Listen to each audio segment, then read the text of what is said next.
안녕하세요. 부동산 책 읽어주는 브리니입니다.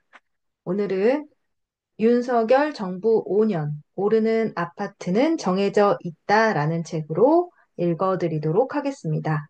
첫 번째 시간이고요. 지은이는 김인만 님이십니다. 김인만 부동산 경제연구소와 부동산 중개법인 부다방 대표로 있으면서 유튜브 부다방 TV도 진행하고 있습니다. 부동산 R114의 VIP 상담위원이시고 조선일보 건축주 대학 멘토, 그리고 KDI 한국개발연구원 부동산 자문위원 등 다방면에서 부동산 전문가로 활동하고 계시는 분이십니다.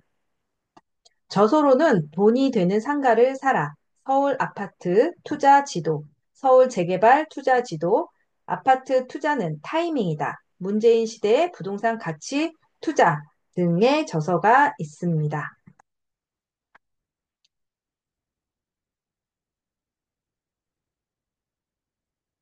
그럼 머릿말을 읽도록 하겠습니다.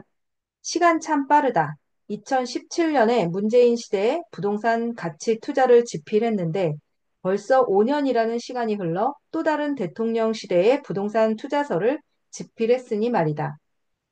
튀어오르는 집값을 잡기 위해 문재인 정부 5년간 26번이 넘는 부동산 대책을 쏟아부었는데도 집값을 잡지 못했고 과도한 규제 누적으로 인해 부동산 시장은 왜곡됐다. 종합부동산세가 강화되자 다주택자들은 주택을 팔려고 했지만 양도세 중과로 여의치 않게 됐다. 그 결과 아예 버티거나 증여를 선택하면서 시장의 매물이 더 줄었고 매물 동결 현상은 더욱 심해졌다.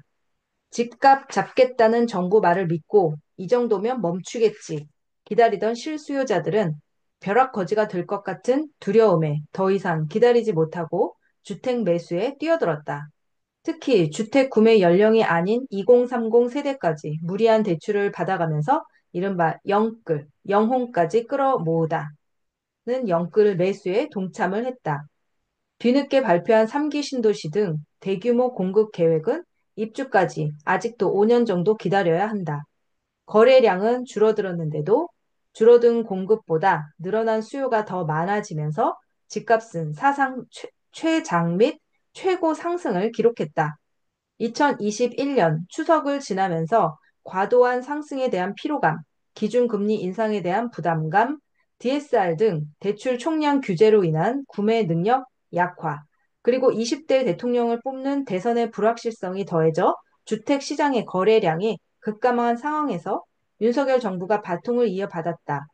새 정부가 들어섰으니 어떤 부동산 정책이 펼쳐질지, 그 정책이 부동산 시장에 미치는 영향은 어떨지, 앞으로 부동산 투자는 어디에 해야 하는지 등에 대한 궁금증이 엄청날 것이다.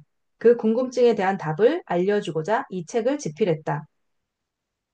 실수요자를 위한 세제 개편, 250만 호 대규모 주택 공급, 일기 신도시 등의 재건축 규제 완화, 철도 및 도로 지하화 등 굵직한 부동산 공약을 발표한 윤석열 정부 5년 동안 과연 어떤 부동산 정책이 시행되고 주택 공급 숙제는 어떻게 풀어갈지 1장에서 상세히 알아보도록 한다. 2장에서는 문재인 정부 5년 동안 어떤 부동산 대책이 발표됐고 왜 집값은 오를 수밖에 없었는지 등을 살펴보면서 기존의 부동산 정책으로 무엇이 있었는지 되돌아보려고 한다. 3장에서는 윤석열 정부 5년 동안 집값이 오를지 내릴지 등과 관련한 상승 요인, 하락 요인, 보합 요인에 대해 설명했다. 마지막 4장은 윤석열 정부 5년 동안 부동산 투자를 위한 지침서라고 생각하면 된다. 어느 지역, 어떤 아파트에 관심을 가져야 할지 예상되는 부동산 정책에 맞춰서 수혜 지역과 아파트에 대해 알아보는 시간을 가져보도록 하겠다. 최대한 윤석열 정부의 부동산 정책에 부합하는 다양한 지역의 많은 아파트를 소개하려고 노력했지만 지면의 특성상 소개하지 못한 지역과 아파트가 더 많아서 아쉬움이 남는다. 소개한 지역의 아파트는 무조건 좋고 언급하지 않은 지역의 아파트는 투자 가치가 없다는 이분법적 판단을 할 필요는 없다. 이 책에 나오는 주요 내용은 대선 당시 공약집의 내용을 참고했고 법 관련 내용은 2022년 3월 17일 기준임을 밝혀둔다. 음, 항상 기도해주는 사랑하는 부인과 두 딸 민지, 현지, 그리고 부모님과 장모님께 감사드린다. 진실된 믿음 생활을 인도해주는 박명진 원장님께 감사드리며 하나님께 이 영광을 돌린다. 머릿말이었고요. 이 책은 음,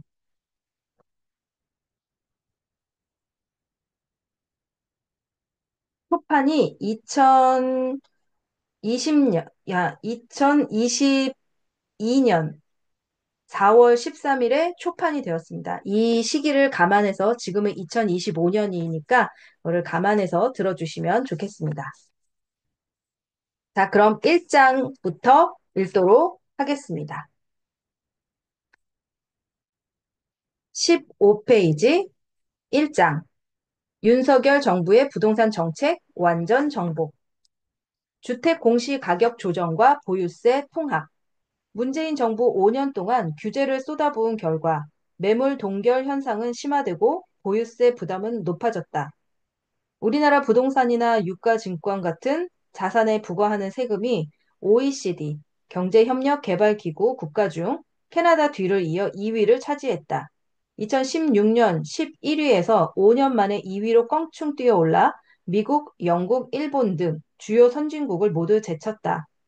보유세만 보더라도 2016년 22위에서 5년 만에 11위로 껑충 뛰어올랐다. 우리나라는 원래 양도세 등 거래세 부담은 높은 반면 재산세 등 보유세 부담은 낮았다. 나라마다 경제 상황과 문화가 달라 천편일률적으로 세제 정책을 시행할 수는 없다. 해외 선진국의 경우 경제가 안정기로 접어들고 소득 수준이 일정 수준 이상이 되면서 거래세보다는 보유세 비중이 높아졌다. 반면 우리나라는 1970년에서 1980년대에 급격한 경제 성장기를 거치면서 부동산 거래가 폭발적으로 늘어났기 때문에 보유세보다 거래세 비중이 높다. 문재인 정부는 출범한 2017년부터 집값도 잡고 세제 선진화를 한다는 명분으로 종합부동산세를 올리기 시작했다. 부동산을 보유한 모든 사람이 대상이 되는 재산세와 달리 고가 토지나 주택에 부과하는 종합부동산세는 집값 잡기와 세제 선진화라는 명분으로 세수 증가를 하기 좋은 세금 종목이다. 참고로 종합부동산세 계산은 아래와 같다. 공시가격에서 공제 금액을 뺀 금액에 공정시장가액 비율을 곱해서 나온 과세 표준의 종합부동산 세율을 곱해서 종합부동산세를 산출한다. 종합부동산세는 과세 표준이 되는 공시가격, 종합부동산세율, 공정시장가액 비율, 세부담 상한 기준 중 어느 하나를 올려도 세액이 올라간다. 그런데 문재인 정부는 하나가 아니라 네 가지 요인 모두를 올려버렸다. 공시가격은 현실화라는 명분으로 세율과 공정시장가액 비율, 세부담 상한은 고가주택과 다주택 보유자가 집값 상승의 주범이라며 마구잡이로 올렸다.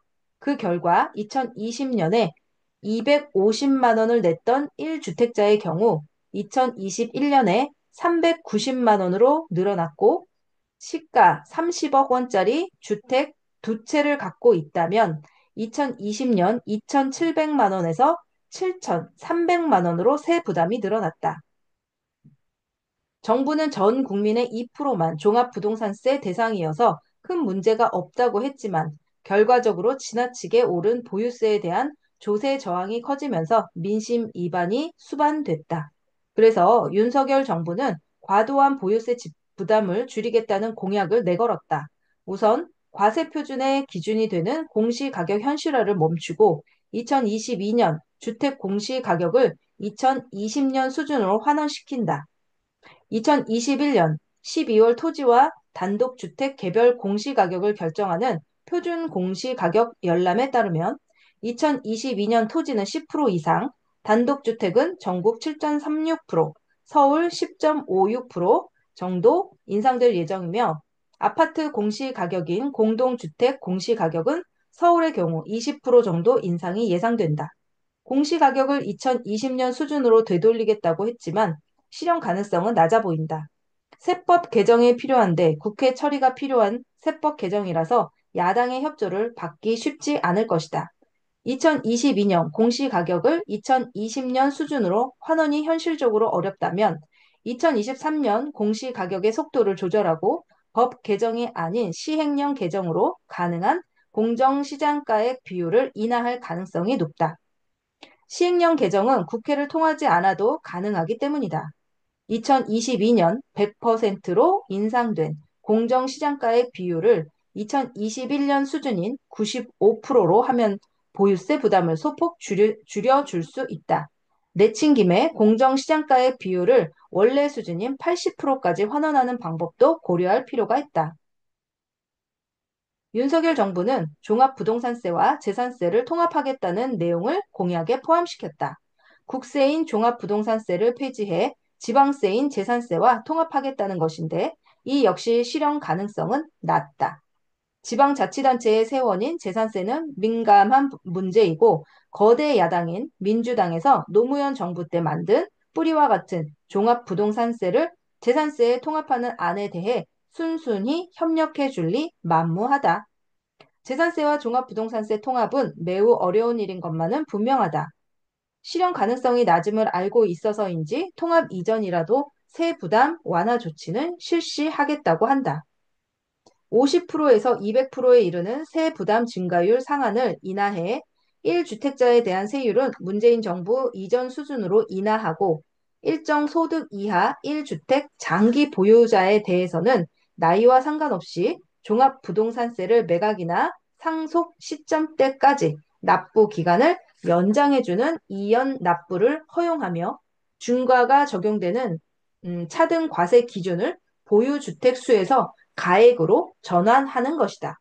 부동산 세제 정상화를 위해 정부 출범 즉시 TF를 가동해 충분한 연구와 공론화를 거쳐 종합적인 개편 방안 마련을 하겠다고 하니 여러 난관이 예상되지만 그래도 과감한 세 부담 완화는 필요한 정책인 만큼 기대는 해보자. 양도소득세와 취득세 개편. 우리나라가 선진화되고 주택 보급률이 100%가 넘으면서 자가 보유율이 60% 이상이 되면 보유세 비중을 높여도 된다. 문재인 정부에서 부유세 개념인 종합부동산세 강화를 통해 보유세만 높였다면 충분히 이해할 수 있다. 문제는 거래세인 취득세와 양도세도 같이 강화했다는 것이다. 보유세를 높이면 거래세를 낮춰서 조세 균형을 맞추는 게 정상이고 집값 과열 때문에 거래세를 내리기 어렵다면 적어도 동결이라도 해야 하는데 보유세도 올리고 거래세도 올렸다. 가장 중요한 조세 균형을 무시한 결과 양도세 중과에 막혀 발생한 매물 동결 현상으로 인해 집값은 급등했고 종합부동산세 부담을 세입자한테 전가하면서 전세와 월세 가격은 상승했다. 문재인 정부에서는 2017년 8.2 대책과 2020년 70 대책을 통해 단기 보유 및 다주택자에 대한 양도세율을 중과했다. 1년 미만 보유자에게는 70%, 2년 미만 보유자에게는 60%의 높은 세율이 적용되며 조정 대상 지역 2주택자에게는 기본 세율의 20%가 추가되어 최고 65%, 3주택 이상 보유자에게는 30%가 중과되어 최고 75%의 높은 중과세율이 적용되고 있다. 지방세까지 포함하면 최고 82% 아니 최고 82.5%의 양도세를 내야 한다. 과연 집을 팔려는 다주택자가 얼마나 될까? 동업을 해도 5대 5인데 다주택자라는 이유만으로 양도 차익의 70에서 80%를 세금으로 내라고 하니 매물을 내놓지 않고 차라리 증여나 보유로 돌아서게 만들었다. 이런 왜곡된 세제 규제의 문제점을 개선하고자 윤석열 정부는 양도세와 취득세를 개편하려고 한다. 양도세를 개편한다고 해서 양도세 비과세 2년 거주 요건이 폐지되거나 양도세 비과세 특례 등 큰 폭의 규제 완화 대책이 당장 나오기는 힘들다. 혹시라도 파격적인 규제 완화를 기대했다면 실망할 수도 있겠다. 윤석열 정부에서 개편하려는 양도세는 다주택자에 대한 한시적 중과 배제다. 다주택자에게 적용되는 중과세율을 한시적으로 최대 2년간, 대통령직 인수위에서는 1년으로 추진, 최대 2년간 배제해 다주택자의 주택 매각을 촉진시켜 주택시장의 매물을 늘리는 동시에 집값도 안정시키겠다는 의도다. 수요와 공급의 밸런스에서 절대 공급인 입주 물량은 어차피 2025년 이후에나 가능한 일이기에 상대 공급인 매물이라도 늘려서 부족한 공급의 밸런스를 맞추겠다는 것이다. 한시적인 다주택 양도세 중과 배제는 규제 완화의 의미보다는 다주택자에 대한 규제의 출구를 잠깐 열어 매물을 나오게 하는 공급 확대의 의미가 더 크다. 집을 사자는 수요가 갑자기 더 늘어나지 않는 한 매물이 증가하면 자연스럽게 주택시장은 하향 안정으로 갈 가능성이 높다. 다만 법 개정이 필요한 부분인 만큼 거대 야당의 협조가 필요하고 이미 증여를 했거나 다주택자들이 있어서 효과가 크지 않을 것이라는 반론의 목소리도 있다. 양도세와 더불어 취득세 중과도 거래를 꽁꽁 얼어붙게 하는 원인이 됐다. 2020년 70 대책을 통해 다주택자에 대한 취득세 중과가 시행됐는데 엄청나다. 기존에는 구간에 따라 6억 원 이하는 1%, 6억에서 9억 원은 2%, 9억 초과는 3%였는데 그랬던 취득세율이 보유 주택 수에 따라서 규제지역 2주택자는 8%, 3주택 이상이나 법인은 12%의 징벌적 중과세율로 올라가 버렸다. 2주택자가 20억 원짜리 아파트를 한 채 더 구입하면 취득세가 무려 2억 4천만 원이다. 막연하게 12%라고 생각하다가 막상 2억 4천만 원이라고 하면 다들 고개를 절레절레 흔든다. 거래량 급감의 원인 중 하나라 할 수 있다. 윤석열 정부는 1에서 3%가 적용되는 1주택자에 대한 취득세율을 단일화하거나 세율 적용 구간을 단순화하고 단순 누진세율을 초과 누진세율로 변경하겠다고 한다. 6에서 9억 원 구간의 경우 중간이 2%이고 6억 원으로 내려갈수록 1%에 가깝고 9억 원에 가까이 올라갈수록 3%에 가까워지는 어려운 구조여서 이해가 안 된다는 비판이 많았다. 그래서 실수요자의 내 집 마련의 기회를 확대하기 위해 생애 최초 구입자에 대해서는 취득세를 면제하거나 1% 단일 세율을 적용한다.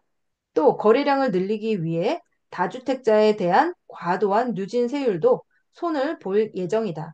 물론 세법 개정이 필요한 만큼 실제 국회에서 처리가 원만하게 진행될지는 지켜볼 문제지만 높은 보유세를 유지하는 방향으로 간다면 거래세인 취득세, 특히 생애 최초 구입자에 대한 세율 조정을 반대할 명분은 없다.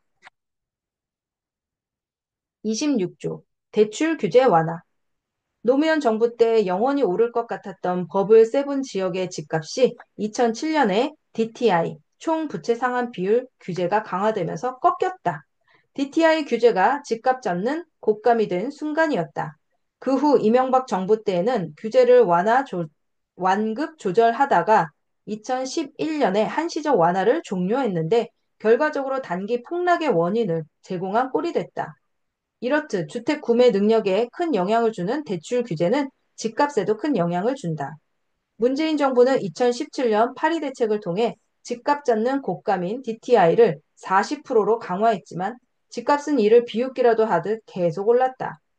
2022년 1월 기준으로 2주택자에게는 주택담보대출 금지, 1주택자에게는 6개월 내에 처분 및 전입 조건으로 가능, 투기과열지구 LTV 9억 원 이하 40%, 9억 원 초과 20%, 15억 원 초과 0%, DTI 40%가 적용되고 있다. 내 집 마련을 위해 집을 사야 하는 서민, 실수요자는 20%로 우대하지만 여전히 대출 문턱이 높다는 비판의 목소리가 높다. 특히 급증하는 가계 부채를 억제하기 위해 신용대출 등 기타 대출의 원리금 상환까지 포함하는 DSR, 총부채 원리금 상환 비율이 시행되면서 가계대출의 문턱은 더욱 높아졌고 2022년 7월에 3단계가 시행되면 대출받기는 더욱 힘들 것이다.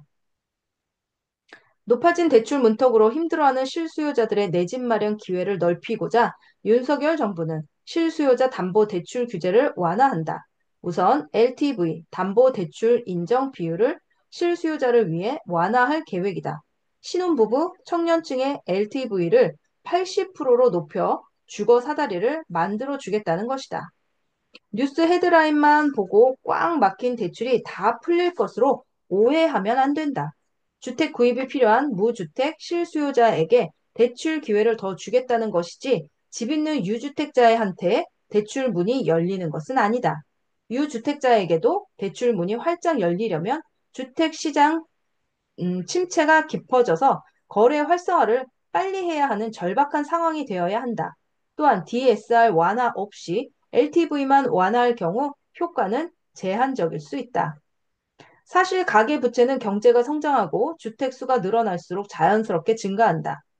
저신용자나 저소득자의 경우에는 정부가 지급 보증을 해서 지원해주는 대신 도덕적 해이 현상이 생기지 않도록 저금리 장기 상환 상품을 개발하는 것이 맞고 고신용자나 고소득자 중 내 집 마련이 필요한 실수요자에게는 LTV와 DSR 한도를 높여주는 것이 맞다.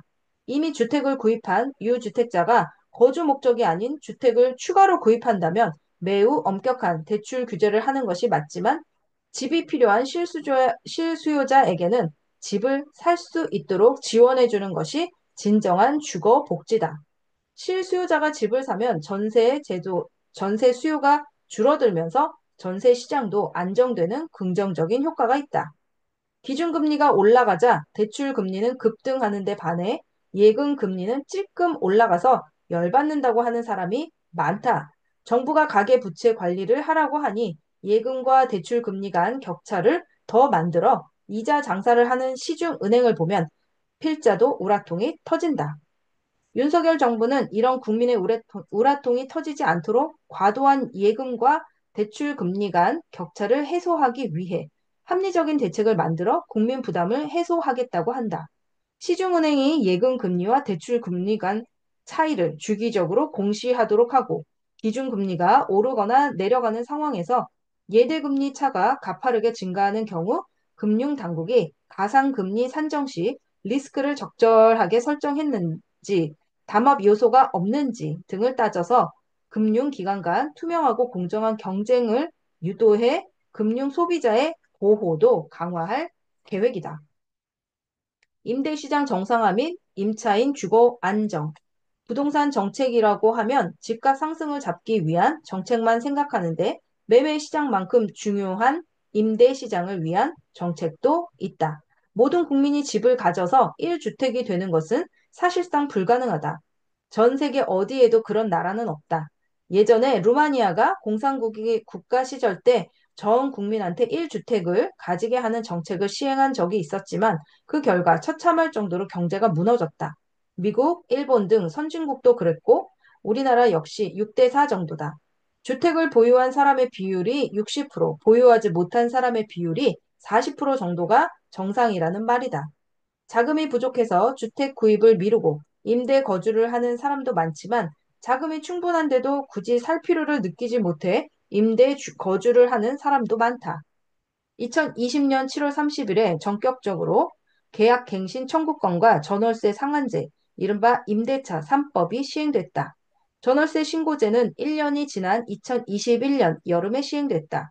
임차인의 주거 안정을 위한 임대차 3법이 돼야 했었는데 급등하는 집값을 잡으려고 임대인을 규제하기 위한 정책 수단으로 활용되면서 부작용이 속출했다. 지금도 그 부작용은 진행 중이다.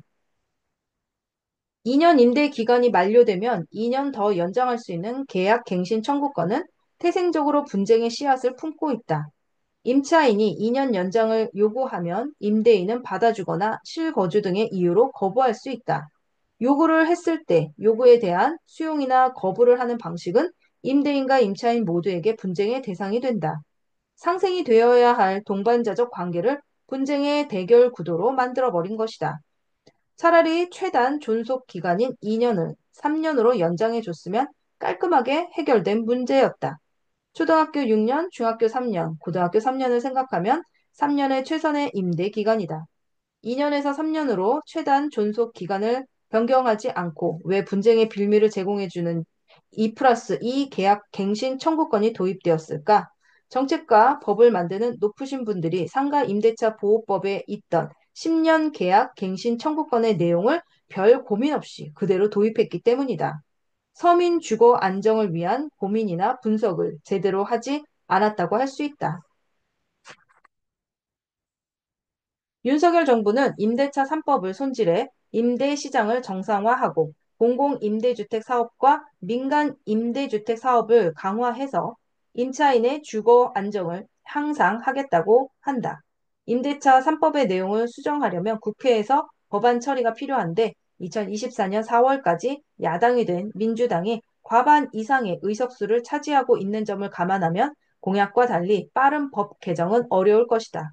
1회뿐인 2 플러스 2 계약 갱신을 한 다음 5%율을 적용되지 않는 새 계약을 하는 경우 과도한 인상을 제어할 수 있다는 내용 정도는 여야 합의를 거친 뒤 시행될 수 있을 것이다.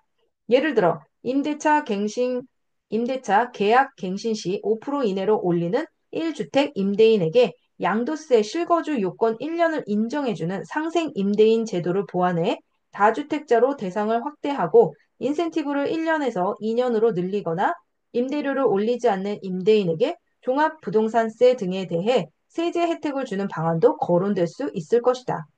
공공임대주택의 양적 질적 확충, 공공임, 질적 확충. 공공임대주택에는 공공이나 민간이 지어서 임대하는 건설 임대주택, 기존 건물을 매입해서 임대하는 매입 임대주택이 있다. 장기 공공임대주택 재고량은 전체 주택의 7.4%를 차지하지만 이것은 2019년 기준.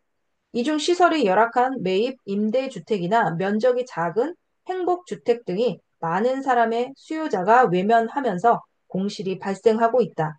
윤석열 정부는 공공임대주택의 방향을 잡고 수요가 높은 건설 임대를 중심으로 공공임대주택을 연평균 10만 호씩 50만 호를 공급한다는 계획이다. 수요자들의 욕구에 맞춰 호당 면적 규모도 확대하고 도심 복합 개발 등을 통해 수요가 있는 곳에 공급하겠다는 것이다. 기존 노후화가 된 공공임대주택의 복합 개발과 리모델링도 추진한다. 공급된 지 30년이 넘는 장기 공공임대주택의 경우 건물 노후화로 입주자들이 기피하는 현상이 발생하고 있어서 노후 공공임대주택 복합 개발과 리모델링을 통해 이 같은 문제를 해결하고 주거 취약 계층 삶의 질을 현저히 개선하겠다는 것이다. 계획 물량대로 실제 공급이 될 가능성은 높지 않다. 하지만 지금은 공공임대주택의 공급을 늘리겠다는 방향성을 가지고 일관성 있게 추진한다는 것이 중요하지 목표 숫자는 크게 중요하지 않다. 여러 계층이 쾌적한 환경에서 차별이나 구별 없이 섞여 있는 사회적 혼합을 실현하기 위해 민간 임대주택 사업자에 대해서는 감면 혜택을 주는 대신 공급량의 30%를 시장 가격의 3분의 2 이하 임대료를 받고 주거 취약 계층에 제공하도록 할 계획이다. 물론 실현 가능성은 높지 않다. 잘 사는 사람과 상대적으로 못 사는 사람이 함께 살 수 있도록 한다는 사회적 혼합 개념인 소셜 믹스는 이미 노무현 정부 때 실패를 했던 정책이다. 공급량의 30%를 저렴한 민간 임대로 제공하는 것보다 세금 감면 혜택이 훨씬 더 많아야 하는데 현실적으로 쉽지 않다. 민간 사업자나 개인들은 오직 자신들의 이익을 최우선으로 한다. 그렇기에 세금을 내는 것이고 세금으로 정부가 공공의 이익을 위한 정책을 시행하는 것이다. 민간에게 공공성을 강요해서 안 되고 강요하더라도 성공하기는 어렵다. 비정상 거처 거주자의 완전 해소. 전체 가구의 37% 정도, 2020년 주거 실태 조사가 비정상 거처, 공장, 여감, 판잣집, 비닐하우스, 고시원 등에 거주하고 있어서 인간다운 삶을 영위할 수 없는 상태이다. 임대 보증금을 무이자로 대여해 정상 거처로 이전하게 해주고 주거 급여 외에 정상 거처 이전 조건부 바우처를 지급해 주거 취약 계층이 이사비 부담을 느끼지 않도록 조치하겠다고 한다. 역시 성공 가능성은 미지수다. 공적 자금으로 직간접적 지원을 해주더라도 물고기를 잡는 방법이 아닌 어, 잡은 물고기를 주는 이런 방법은 밑 빠진 독에 물 붓기가 될 가능성이 높다. 지금 당장 불편함을 개선해 주기보다 비정상 거처 주거지의 근본 원인을 살펴 스스로 경제 자립을 할 수 있는 프로그램 연구를 병행할 필요가 있다. 주거급여 대상 확대 및 급여 현실화. 주거급여 대상자가 2015년 제도 도입 당시 기준 중위소득의 43%에서 2022년 46%로 확대됐으나 아직 상대적 빈곤선인 기준 중위소득의 50% 수준에는 미치지 못하고 있어 급여 수준도 최저 주거 기준을 충족시키기에는 부족한 상태이다. 그래서 주거급여 대상자를 기준 중위소득 46%에서 50%로 확대하고 주거급여 기준이 되는 기준 임대료를 100% 현실화하며 기준 임대료의 지역별 기준, 현행 4개 급지를 세분화해서 현실에 맞게 주거급여를 현실화할 계획이다. 또한 기후 변화를 감안해 혹서기 지원 제도를 신설하고 주거비의 일부라고 할 수 있는 관리비도 주거급여의 일부로 산정하며 최저 주거 기준에 미달하는 가구에는 이사비 바우처도 지급할 예정이다. 청년 1인 가구 분리 기준 연령 현행 30세를 현행 30세인데 기준 연령을 낮춰서 청년 1인 가구도 주거급여 지급 대상이 되도록 개선한다. 내용이야 다 좋지만 실현 가능성이 낮고 공허한 느낌도 들어서 잘 체감이 되지 않는다. 보기 좋은 그럴듯한 정책을 많이 하는 것보다 국민이 필요로 체감할 수 있는 정책을 제대로 시행하는 것이 진짜 정책이다. 차라리 온라인 부동산 등기부 등본 전면 무료가 와닿는다. 36조 민간주도 250만 호, 원가주택 30만 호, 역세권 첫집 20만 호.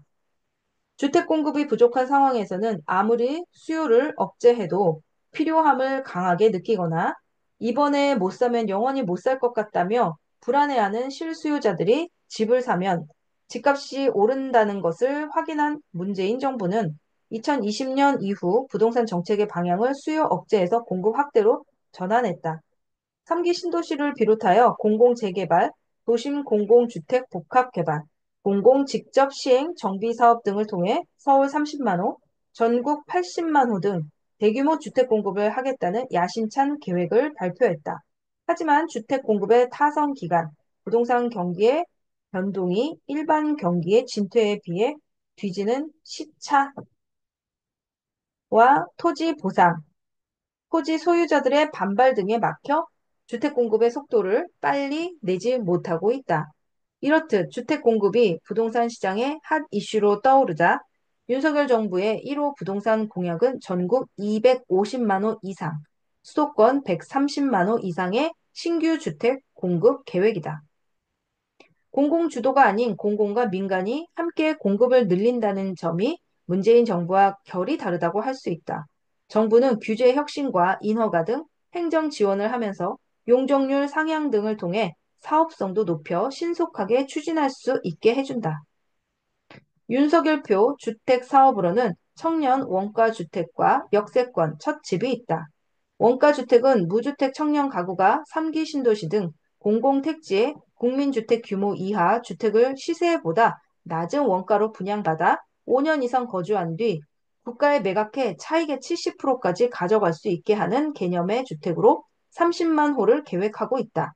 역세권 첫 집은 역세권의 민간 재건축 단지의 용적률을 300%에서 500%로 높여 공공 분양 주택을 확보하는 개념의 주택으로 20만 호를 계획하고 있다. 이제부터 대한민국 수도이자 부동산 시장의 핵심 지역인 서울의 공급 계획에 대해 상세히 알아보자. 내 집이 있는 서울이라는 슬로건을 내세우고 용도 지역과 용적률을 완화하는 쌍끌이 규제 혁신으로 40만 호의 신규 주택을 공급한다는 계획을 대선 기간에 발표했다.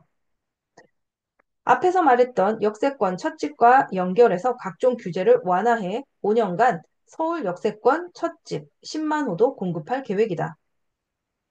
역세권의 민간 재건축 단지 용적률을 현행 300%에서 500%까지 상향 조정하고 추가되는 용적률의 50%를 기부 체납으로 받는다.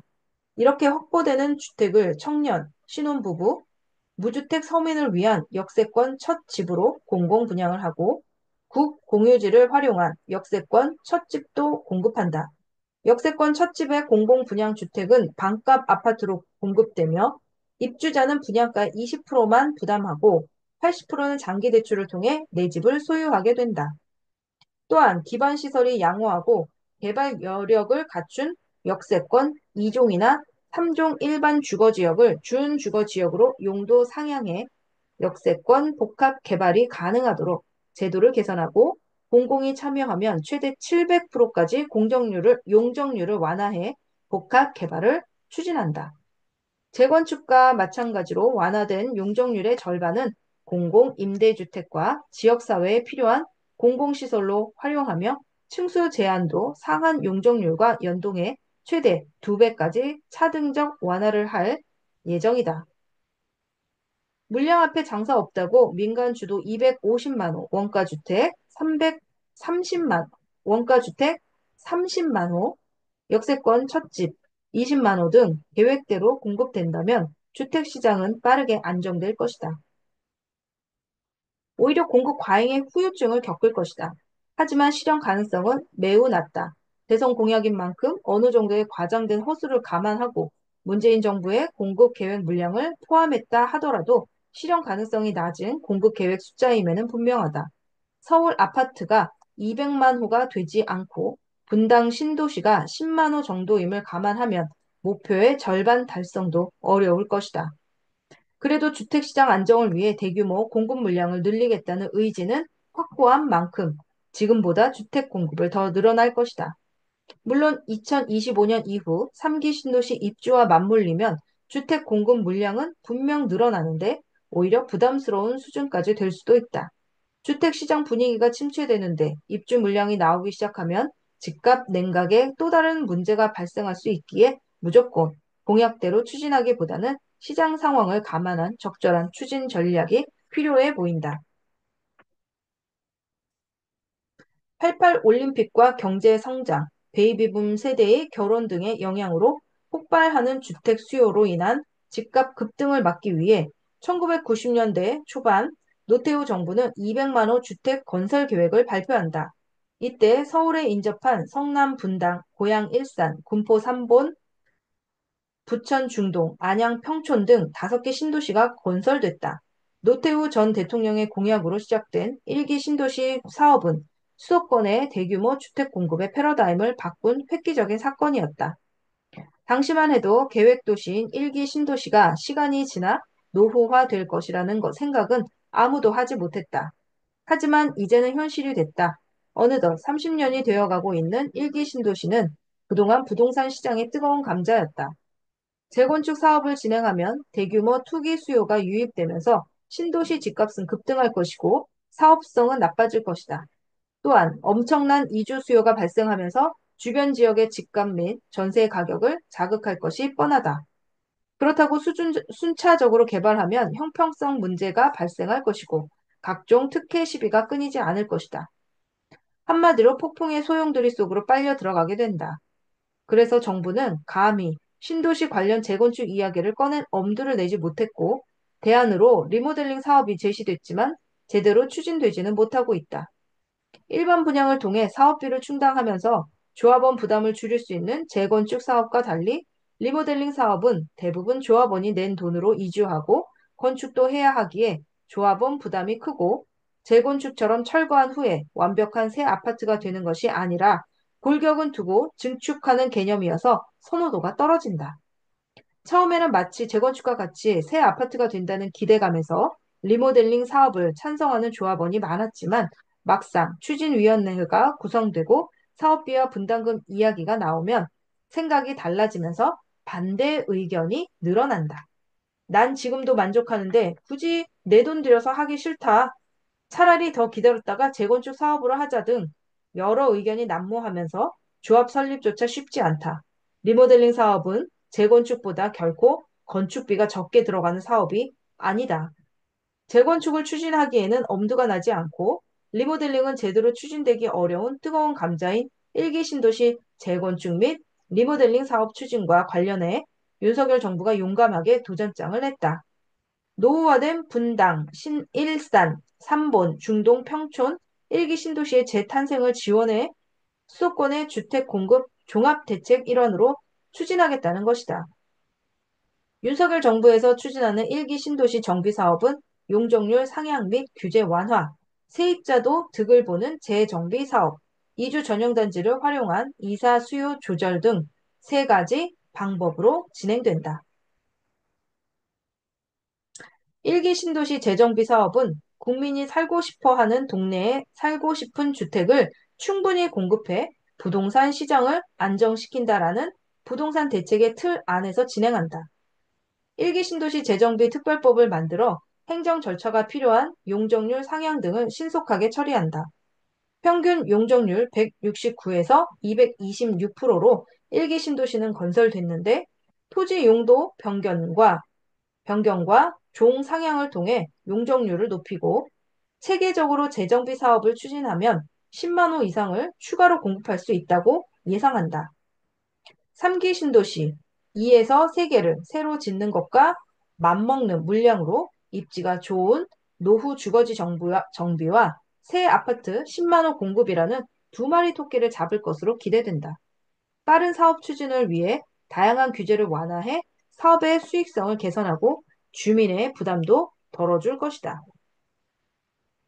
지금까지 재건축과 리모델링 사업은 집주인만 득을 보고 세입자에게는 득이 없었다.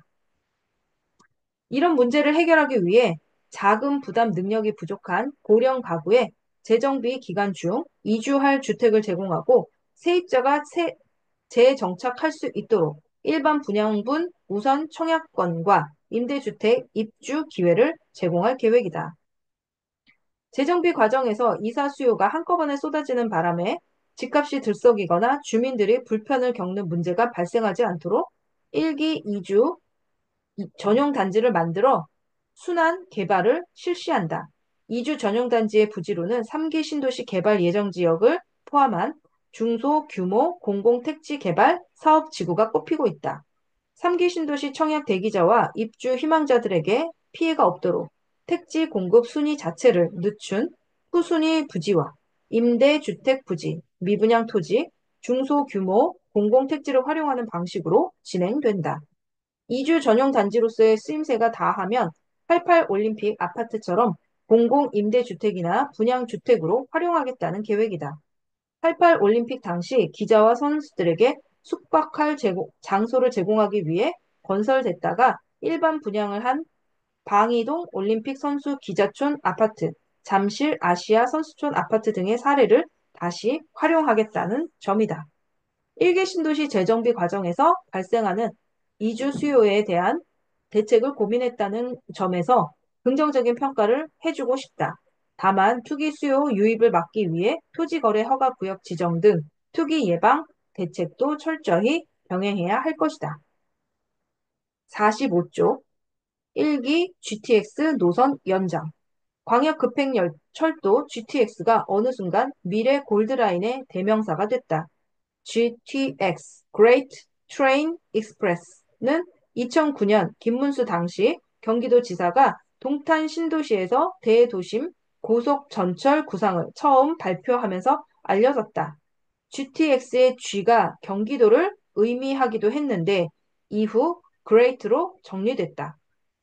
윤석열 정부의 교통 공약 대부분을 차지할 만큼 GTX에 대한 국민의 관심이 높은 이유는 서울, 강남, 광화문, 여의도 등 핵심 지역을 관통하는 동시에 속도가 빠르기 때문이다. 일산 신도시에서 강남으로 나오려면 새벽에 달리지 않는 한 지하철 3호선을 타도 광역버스를 타도 승용차를 타도 1시간 이내로는 어렵다.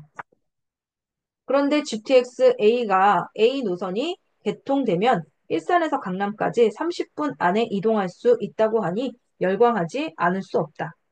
GTX가 기존 지하철과 달리 파격적으로 운행 시간을 단축할 수 있는 이유는 정차역이 적고 지하 40m 이하 대도심에 건설하기 때문이다. 또한 토지 소유자의 재산권이 적용되지 않는 지하 40m 이하에 건설되어 지하철보다 민원과 토지 보상 비용이 적고 건설 속도가 빨라서 사업 비용도 대폭 줄일 수 있다.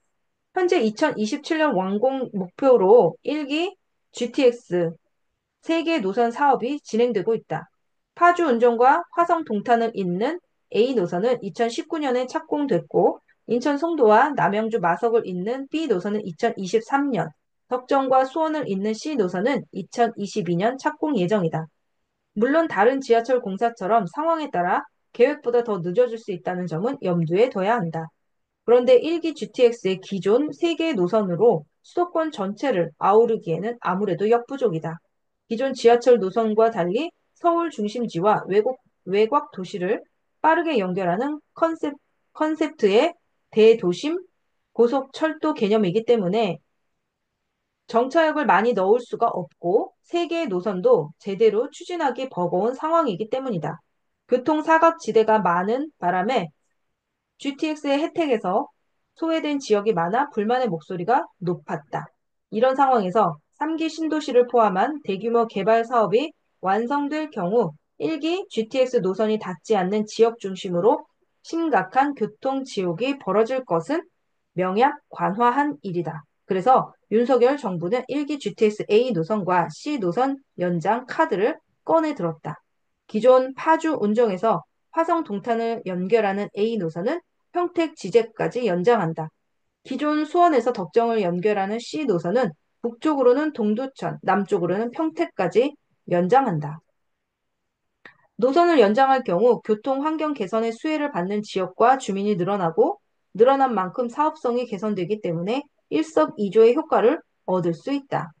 그런데 갑자기 GTX 연장으로 추가되는 역이 신설되는 지역의 경우 공약에 포함된 것일 뿐 예산 문제나 철도 교통망 계획, 예비 타당성 등 넘어야 할 산이 많은데도 시작도 하기 전에 집값부터 들썩일 가능성이 있으므로 투기 수요와 집값 상승을 막을 수 있는 보완 대책도 필요하다.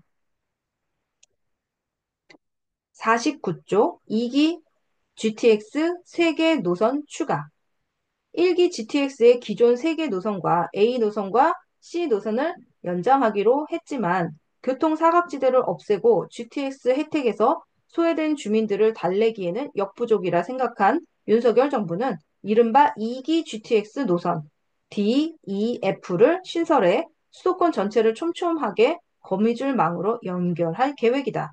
더 나아가 1기 GTX 연장과 추가되는 2기 GTX 3개 노선을 통해 수도권을 하나의 메가시티로 만들겠다는 큰 그림을 그리고 있다. 2기 GTX 세계 노선의 신설 추진 계획에 대해 상세히 알아보자. 이 노선은 문재인 정부 때 이미 발표한 라인이었다. 김포, 장기, 검단, 계양, 대장, 부천 종합운동장, 신도림, 여의도, 용산. GTX의 기대감이 높아져 강남 연결을 원하는 지역 주민들의 눈높이를 만족시키지 못한 D 노선을 대폭 손질해서 강남을 통과하는 수도권 남부 동과 서를 잇는 라인으로 개발한다. 김포, 대장, 신림, 사당, 삼성, 하남, 팔당의 라인을 기본 노선으로 하고 강남 삼성에서 분기되는 삼성, 수석, 광주, 여주를 잇는 라인을 추가해 옆으로 눕힌 Y자 형태로 건설한다. 김포 8당 구간은 신설하고 삼성 여주 구간은 신설 및 기존 경강선 일부를 활용할 계획이다. 이 노선은 수도권 북부에서 동과 서로 뻗어나가 인천, 김포, 김포공항, 정릉, 구리, 남양주 라인을 갖춘다. 김포공항, 구리 구간은 신설하고 나머지 구간은 공항철도와 경의중앙선을 활용할 계획이다. 지금까지 수도권 북부에는 동과 서를 잇는 철도망이 없었는데 이 노선이 생기면 불편했던 수도권 북부 지역 교통망이 크게 개선될 것이다. 또한 주민들의 편의성 개선뿐만 아니라 수도권 북부 지역 발전에 큰 도움이 될 것으로 기대가 된다. GTX F 노선에는 수도권 거점 지역을 연결해 수도권 전체를 하나의 메가시티로 만드는 순환선 개념이 도입된다. 고양, 양주, 의정부, 남양주, 하남, 성남, 용인, 수원, 안산, 시흥, 부천, 김포공항, 고양을 잇는 순환 라인으로 성남, 고양 구간만 신설하고 나머지 구간은 서해선과 수인 분당선을 활용한다는 계획이다. 1기 GTX 3개 노선 중 A 노선과 C 노선이 연장되고 2기 GTX 3개 노선까지 신설되어 완공이 되면 1기 신도시 5곳, 2기 신도시 10곳, 3기 신도시 5곳 등 수도권 일대 주요 주거 밀집 지역에서 서울 도심까지 이동 시간을 획기적으로 줄일 수 있다. 서울과 수도권이 뉴욕, 도쿄, 런던 같은 세계적 메트로폴리스보다 훨씬 빠른 광역 교통망을 갖추게 되는 것이다. 또한 GTX 노선을 따라 컴팩트 시티를 건설해 25만 호의 주택을 공급하겠다는 야심찬 계획도 갖고 있다. D에서 F 노선 신설에 필요한 재원은 총 17조 6,440억 원 정도로 추산된다. 기존 A에서 C 노선 연장에 1,940억 원, D 노선 사업비 6조 7천억 원, E 노선 사업비 4조 3천억 원, F 노선 사업비 6조 4천억 원 정도다. 그런데 구체적으로 진행될 경우 계획 예산을 훌쩍 뛰어넘는 더 많은 재원이 투입될 가능성도 배제할 수 없다. 아직은 공약 단계로 DEF 노선이 실현되기까지에는 매우 긴 시간이 필요하다. 국가철도망 구축 계획에 포함되어야 하고 예비 타당성 조사도 마쳐야 하기에 아직은 산 넘어 산이다. 17조 원이 넘는 예상 사업비 중 4조 원 정도를 국가에서 나머지 13조 원 정도를 민자 유치로 진행할 예정인데 확실한 사업성이 확보되지 않으면 민자 사업 추진 동력을 얻기도 쉽지 않아 예상보다 더 오랜 시간이 걸릴 수도 있다. 2009년에 GTX 사업이 발표된 이후 10년이 지나서야 A 노선이 착공에 들어갈 수 있었다. 그나마 A 노선의 경우 동탄과 수서 구간은 SRT 노선을 같이 사용하고 국가 예산이 투입되기 때문에 빨리 진행된 것이다. 나머지 B 노선과 C 노선은 2022년에서 2023년에 착공할 계획이지만 민자 사업이어서 더 늦어질 가능성이 있다. 54페이지 서울. 대한민국의 수도이자 경제, 문화, 교통, 부동산의 중심지 서울에 대한 부동산 공약은 우리나라 전체 부동산 공약보다 더 큰 이슈와 관심이 집중된다. 서울 집값이 오르면 그 흐름이 수도권, 지방으로 타고 들어가서 전국을 들썩이게 한다. 서울에 거주하지 않아서 상관없다는 사람도 많지만 반대로 거주하지 않아서 그래도 서울에 집 하나는 가지고 싶다며 서울에 투자하는 사람도 많다. 그래서 대선 후보의 지역개발 공약 중에서 서울 공약은 많은 사람의 관심 대상이고 뉴스에서도 톱 이슈로 다루고 있다. 그래서 지역개발 공약 중 우선으로 알아보도록 하겠다. 서민의 발이 되는 교통망을 촘촘하게 구축하기 위해 서울의 도로와 철도, 인프라 확충 관련 내용을 살펴보면 도로, 철도의 지하화가 가장 눈에 띈다. 이미 포화가 된 서울과 수도권에 도로와 철도망을 확충하려면 지하화가 필요하다. 그동안 논의는 있었지만 막대한 예산과 부처 간 이견, 강한 의지가 부족하면서 흐지부지 되곤 했다. 앞에서 말했던 해당 구간이 지하화가 되면 도시 미관 개선과 함께 지하화 이후에 생긴 지상 공간을 공공주택, 공원, 도로 등으로 활용함으로써 시민들 삶의 질 개선에 어, 큰 도움이 될 것이다. 하지만 실현 가능성에 대해서는 여전히 의구심이 든다. 결코 쉽지 않은 매우 어려운 사업이기 때문이다. 도로, 철도 단계적 지하화는 다음과 같다. 경부선 당정에서 서울역 구간, 경원선 청량리에서 도봉산 구간, 경인선 구로에서 인천역 구간, 고속도로 하남 IC에서 양재 IC 구간, 국토교통부와 각 지방자치단체가 혼연일체가 되어 일사천리로 진행되어야 하지만 막대한 예산 문제와 지역 간 형평성 문제가 발생하면서 배가 산으로 갈 가능성이 높다. 예를 들어 경부선 구간을 먼저 시작할 경우 경원선과 경인선 구간의 지방자치단체나 주민들이 반발할 것이며 경부선이라도 당정에서 서울역 구간을 하면 당정 인근 의왕이나 수원 구간도 포함해달라고 엄청난 민원이 발생할 것이다. 국회의원, 지방자치단체, 대통령 선거 때마다 지역 간 이기주의인 현상, 이기주의인 PIMFY, 지역 발전에 유익한 것은 우리 지역에 라는 현상으로 엄청난 홍역을 앓을 수도 있다. 현실적으로 공약 내용에 포함된 모든 구간을 지하화하기는 어려울 것이다. 윤석열 정부 임기 내에 경부 고속도로 한남 IC와 양재 IC 구간, 경부선 서울역과 용산 구간만이라도 착공에 들어갈 수만 있으면 성공이라 생각한다. 이 외에 별도로 서울교통망 개발 계획 중에서는 그동안 계획은 있었지만 낮은 사업성으로 지지부진했던 용산역, 은평구, 고양시 삼송에 이르는 신분당선 서북부 연장 사업도 실시하려고 한다. 철도 차량기지 지하화 및 데크화, 서울시내 철도 차량기지 10곳을 지하화 또는 데크화, 위를 덮는 방식을 통해서 개발한다는 계획을 세웠다. 현재 가시적으로 보이는 내용은 다음과 같다. 구로 차량기지는 스타트업 및 상업단지로 개발, 창동 차량기지는 바이오 및 메디컬 단지로 개발, 서울역 북부 역세권은 호텔 및 컨벤션 복합단지로 개발.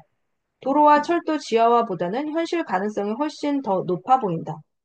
서울의 철도 차량기지 10곳 중에는 지금도 이전을 추진하는 곳들도 있는데 공약 사업으로 정부에서 좀 더 적극적인 지원을 해준다면 탄력을 받을 것이다. 특히 구로, 창동, 서울역 북부 역세권 등의 철도 차량 기지와 유휴 부지는 계속 논의되고 있는 사안이고 토지 보상도 문제될 일이 없어서 충분히 해볼 만한 사업이다. 다만 공공임대주택 등 지역 주민들의 기대와 다르게 개발될 경우 반발에 부딪힐 가능성도 있어서 공론화 과정을 통해 문제점과 지역 주민들의 요구사항을 면밀하게 검토해 반영할 필요는 있다. 주택 부족이 핫 이슈로 떠오른 상황에서 주택 공급 계획을 빼놓을 수는 없다. 서울에서는 용도 지역, 용적률 규제 완화로 40만 호, 역세권 첫집 10만 호를 공급한다는 계획이다. 분당 신도시가 10만 호가 안 되는 것을 감안하면 10만 호라는 숫자가 가지는 규모가 얼마나 많은 물량인지 느낌이 올 것이다. 임기 내에 규제 완화로는 실현 가능성이 낮아 보인다. 목표 숫자 달성은 어렵더라도 이렇게 규제 완화를 통해 공급 확대에 노력해서 목표 대비 절반, 아니 3분의 1이라도 제대로 공급되면 좋은 게 아닐까 하는 생각을 해본다. 용도 지역 용적률 쌍끌이 규제 혁신으로 40만 호 공급, 규제 어, 혁신에 대한 구체적인 내용은 다음과 같다. 30년 이상 공동주택 정밀 안전진단 면제, 재건축 초과 이익 환수제 대폭 완화, 과도한 기부 체납 방지, 사업성 낮은 지역의 공공참여 재개발 시 2단계 이상 용도 지역 상향, 분양가 규제 운영 합리화 등. 공공시행의 경우 토지주에게 10%에서 30% 추가 수익을 보장하고 사업 기간을 단축하며 사업이 종료할 때까지 인허가, 개발 비용 변동, 주택 경기 변동 등 리스크를 공공이 부담해 사업 추진력을 지속적으로 확보한다. 또한 재건축 및 재개발 대상지를 확충하고 신속한 인허가 처리로 주택 공급을 확대한다. 기반 시설은 양호한데 건축물의 노후화로 정비 사업을 하는 재건축 사업의 경우 안전진단은 필요한 과정이어서 안전진단 면제보다는 구조 안전성, 점수, 비중 조정 등의 보완으로 갈 가능성이 높다. 안전진단의 높은 기준으로 재건축 사업 추진이 어렵다면 안전진단의 기준을 합리적으로 보완해주면 된다. 서울 강남 4구의 주택 공급을 늘리려면 재건축 규제 완화가 필수인 만큼 이렇게 규제 혁신을 하는 것은 바람직하지만 투기 수요를 막고 주택 시장을 안정시키기 위한 보완 대책 마련도 필요해 보인다. 서울 역세권 첫집 10만 호 공급. 역세권의 민간 재건축 용적률을 현행 300%에서 500%까지 상향 조정하고 추가되는 용적률의 50%를 기부 체납으로 받아 확보되는 주택을 청년, 신혼부부, 무주택 서민을 위한 역세권 첫집으로 공공 분양을 한다. 국 공유지를 활용한 역세권 첫집도 5년간 10만 가구를 공급한다. 역세권 첫집의 공공 분양 주택은 반값 아파트로 공급되며 입주자는 분양가의 20%만 부담하고 80%는 장기 대출을 통해 내 집을 소유하게 된다. 또한 기반 시설을 양호하고 개발 여력을 갖춘 역세권 2종 및 3종 주거 지역을 준주거 지역으로 용도 상향하여 역세권 복합 개발이 가능하도록 제도를 개선한다. 공공이 참여할 경우 최대 700%까지 용적률 완화로 복합 개발을 추진할 수 있으며 재건축과 마찬가지로 완화된 용적률의 절반은 공공임대주택과 지역사회에 필요한 공공시설로 활용하고 층수 제한도 상한 용적률과 연동해 최대 2배까지 차등적 완화를 둔다. 절반 가격에 20%만 부담하고 80%를 대출을 받아서 내 집 마련을 할 수 있도록 하면 참 좋겠지만 이렇게 좋은 조건에는 그만큼 국가 재원이 많이 투입되어야 하는 현실성을 감안하면 10만 호 공급은 실현 가능성이 낮다. 1만 호라도 양질의 역세권 첫 집이 공급되어 서울의 청년, 신혼부부, 무주택 서민에게 단비가 됐으면 좋겠다. 교통과 주택 대책 외에 일자리 창출을 위한 공약도 있다. 여의도 금융타운을 금융허브로 육성하고 금천을 영등포, 구로와 연계해 K-스타트업 카운티로 육성하는 등 성장과 혁신의 서울을 만든다는 내용을 담고 있다. 또한 유휴부지를 활용해 녹지 공간을 늘리고 한강 생태계를 복원해 센트럴 워터파크로 재창조하는 등 따뜻한 일상의 서울을 만들기 위한 다양한 서비스 사업도 진행할 계획이다. 61조 경기도와 인천. 대한민국 인구의 절반이 거주하는 경기도와 인천은 규모와 인구 면에서 서울을 압도한다. 정치, 경제, 문화의 중심지인 서울의 상징성이 워낙 커서 부동산 개발 공약도 서울에 집중되어 있지만 전체 인구의 3분의 1, 즉 서울 인구보다 1.7배가 많은 경기도와 인천이 없다면 서울은 수도 기능과 역할을 제대로 할 수 없었다. 서울과 유기적으로 연결되어 있는 수도권의 활용 정정인 경기도와 인천과 관련된 개발 공약을 통해 향후 교통 및 생활 인프라가 얼마나 개선될지 가늠해 보자. 경기도 1기 GTX 노선 중 A 노선은 평택 지제까지, C 노선은 평택과 동두천까지 연장한다. 추가로 DF 노선을 신설해 경기도와 인천 주민들의 교통 편익을 획기적으로 증진할 계획이다. 1기 GTX 중 A 노선을 제외한 B 노선과 C 노선이 아직 착공에 들어가지 못한 상황에서 추가로 한다는 DF 노선이 제대로 추진될지는 여전히 의문이다. 추진되더라도 노선 변경이 있을 수 있고 10년 이상 오랜 기간이 소요될 것이다. 그렇다고 해도 수도권 교통망을 좀 더 촘촘하게 연결하는 GTX 신설에 대한 기대는 크다. 집값 상승의 원인인 서울 집중화 현상을 개선하고 3기 신도시가 베드타운이 아닌 진정한 자족 기능의 신도시로 성공하기 위해서는 경기 인천의 교통망 개선이 필수이기 때문이다. 노후화된 일기 신도시 재탄생을 지원한다.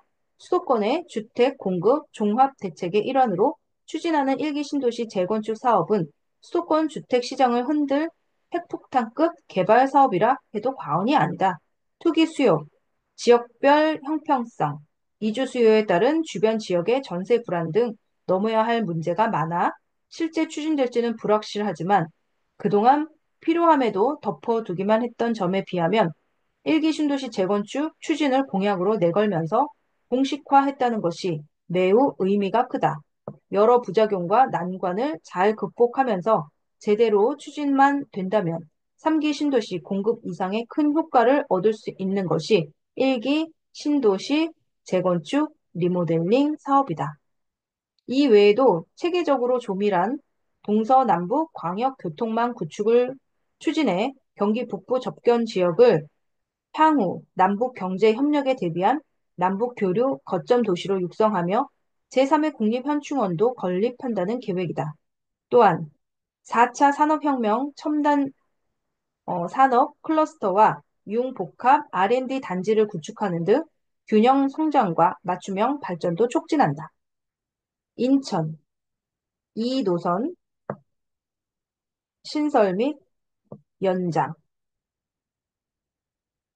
인천공항에서 마곡, 상암, 홍대 입구역, 공덕역, 서울역으로 이어지는 공항철도가 있고 B노선이 인천, 송도, 부평, 인천시청을 그리고 GTX D노선이 검단, 계양을 통과하지만 인천 250만 시민의 발이 되어주기에는 여전히 아쉬움이 남는다. 그래서 GTX 2 노선 신설을 통해 좀 더 촘촘한 인천의 광역 교통망 건설이 추진된다. 이 노선은 인천 영종, 청라, 거만에서 김포공항, 서울 도심, 구리, 남양주까지 30분 내에 통행권으로 연결해 인천 시민의 출퇴근 불편을 해소하려고 한다. 또한 공항철도에서 서울 9호선 직결로 서울로의 진입 속도를 높이고 인천공항과 지방과의 접근성 제고를 위해 제2공항철도도 추진할 예정이다. 물론 이 노선 제2공항철도 공약으로만 그칠 수도 있고 추진되더라도 10년 이상 오랜 시간과의 싸움이 필요할 수도 있지만 그래도 공약에 포함되어 미래 개발 호재를 안고 추진 동력을 얻을 수 있다는 점에서 충분한 가치가 있다.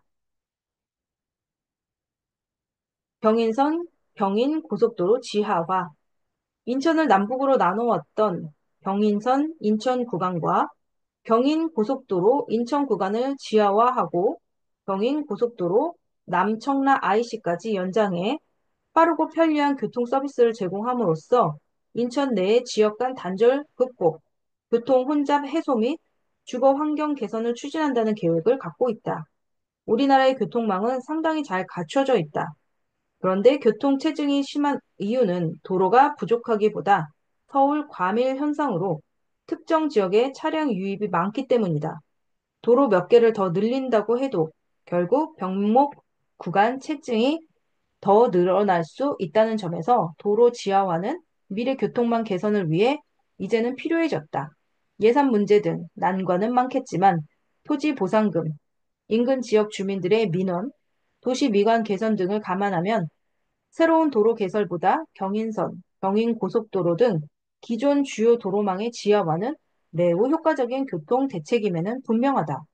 이 외에도 송도 K바이오 및 헬스밸리 육성, 영종 최첨단 항공정비산업 단지 조성, 청라에는 수소에너지와 로봇 산업 중심으로 지원, 남동 국가산업단지 등 기존 산업단지를 스마트 제조 혁신 지원 등을 통해 번역별 첨단 산업을 집중적으로 육성한다.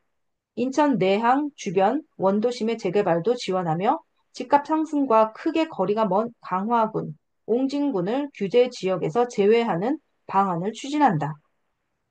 주민들의 민원이 끊이지 않는 수도권 쓰레기 매립지 대체지를 조성하고 국립대학병원 유치 등 의료 인프라도 확충할 계획이다.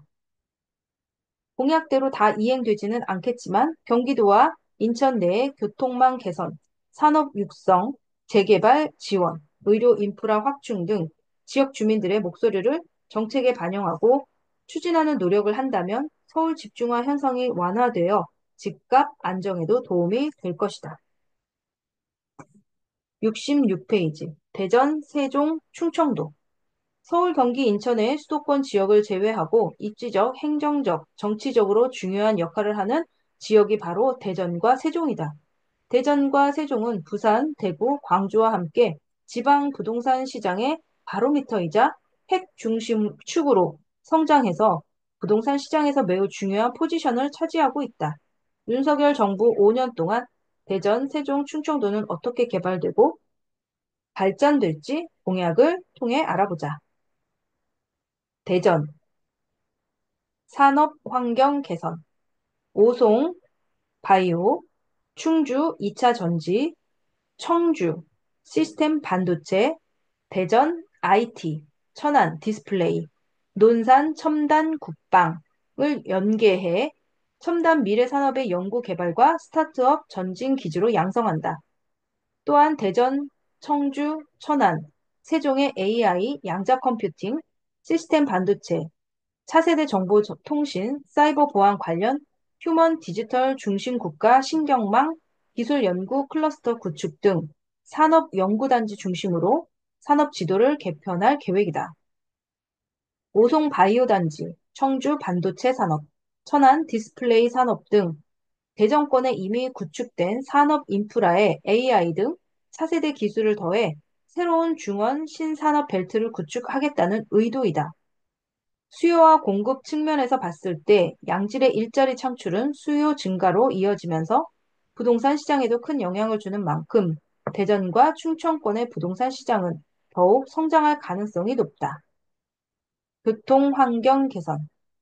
대전권 광역순환도로 건설 계획이 우선 눈에 띈다. 대전을 축으로 인근 주요 도시 대전, 청주, 보은, 옥천, 영동, 공주, 논산, 계룡, 금산을 유기적으로 연결하는 광역 순환 도로를 건설해 충청권 메가시티를 구축하고 동반 성장을 추구한다는 계획이다. 산업 발전과 더불어 양질의 교통망 개선은 새로운 수요를 창출하고 기존 수요의 유출을 막는 중요한 요소다. 서울 수도권과 마찬가지로 경부선, 호남선 철도 구간의 지하화도 추진한다. 대전 도심을 통과하는 경부선, 호남선의 일부 구간을 지하화하면서 낙후된 철도 주변을 미래지향적인 도시 공간으로 재창조할 계획이다.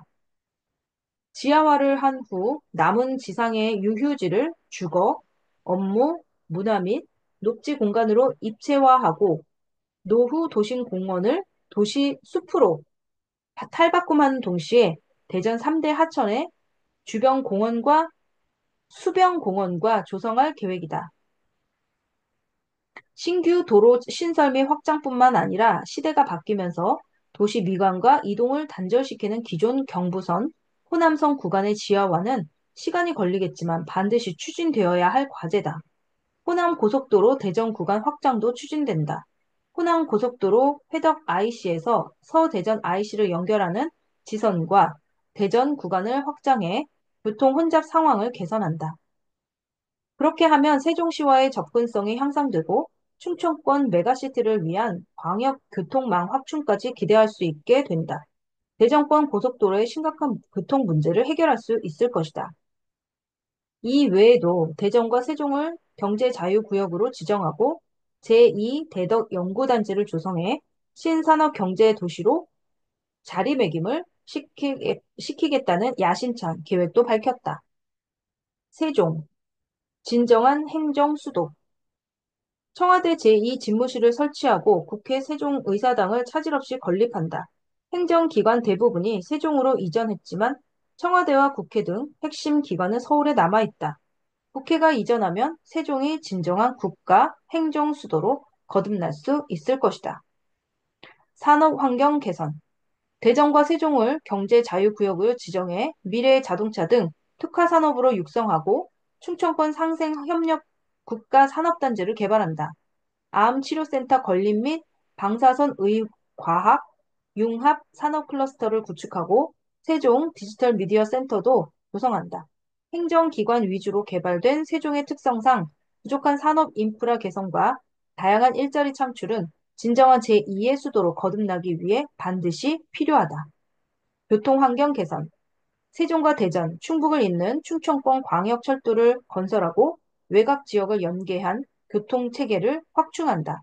세종 주변의 대전과 충청을 유기적으로 아우르는 촘촘한 교통망 개선은 세종이 진정한 중원의 강자가 되는 동시에 세종의 부동산 시장을 더욱 탄탄하게 받쳐줄 것이다. 충청남도 산업환경 개선. 내포 신도시를 탄소 중립 시범 도시로 지정해 탄소 중립과 관련한 공공기관 이전 추진 등 국가 탄소 중립 클러스터를 구축하는 동시에 탄소 중립 프로젝트 거점으로 육성한다.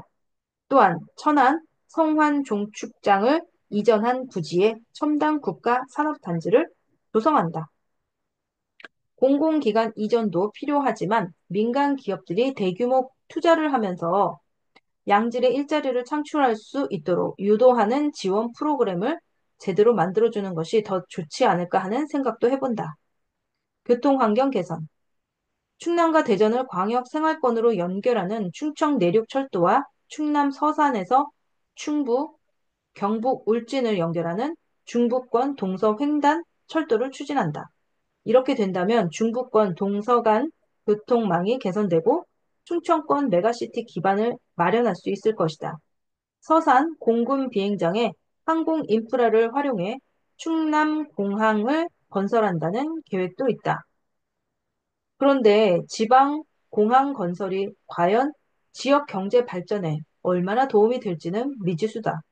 주요 선거 때마다 공항 개발이 이슈가 되는데 차라리 크게 필요 없고 막대한 유지 비용이 발생하는 공항보다는 양질의 일자리 창출과 촘촘한 교통망 개선이 더 우선순위가 되어야 하지 않을까 생각한다. 이 외에도 수도권 공공기관을 충남 혁신도시로 이전하고 아산 경찰 교육 타운 부지에 국립경찰병원을 설립하며 내포 신도시에 국립대학병원을 유치할 계획이다. 또한 가로림만을 가로림만에 국가해양정원도 조성한다. 이렇게 산업, 교통, 의료 등 인프라가 개선되고 양질의 일자리가 창출되면 지역 인재가 수도권으로 유출되는 현상을 막으면서 지역 경제 발전과 부동산 시장 활성화에도 도움이 될 것이다. 충청북도 산업환경 개선, 오창 첨단 방사광 가속기 활용 역량을 극대화하고 가속기 관련 신산업을 육성하고 오송에 글로벌 바이오밸리를 조성하는 등 세종, 충남, 충북을 글로벌 바이오 헬스 산업 기지로 성장시킨다.